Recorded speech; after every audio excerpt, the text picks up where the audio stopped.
So we have the monstermax Ferrari mulch box, and we're about to open it. This is from Whistling Diesels durability test. All right, what happened today? Yeah, guys, we f***ed up.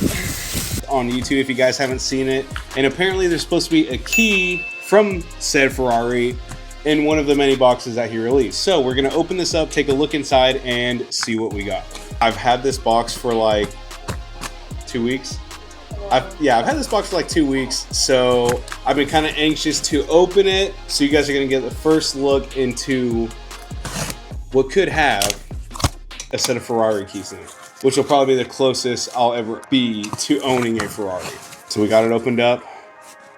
It's got a nice foam layer on top. Thick, good packaging.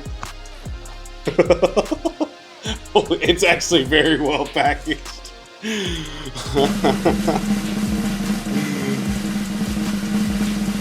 And no Ferrari key. But this thing, so this is, it says year 2020, make Italian, red supercar, and it has the VIN right here. I think that's his signature.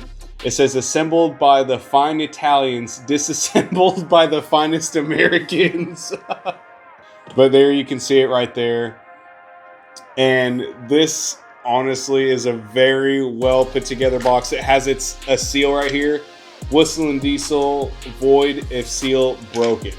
So this is like a one of 200 something box. Not very many people got them. I think this is around $200 some. Overall, I think this is a pretty cool centerpiece or something just to put somewhere and have a little bit of piece of YouTube history. But that's honestly pretty cool. So I think one of the coolest things about this box from Whistling Diesel is on the back, it has a code that you can scan to verify the authenticity of it to make sure it's not a fake. So if you get an iPhone, you can scan it. It'll pull up the Verify app. So you'll click on that, it'll read the scan, and then it'll show you your product is verified as authentic.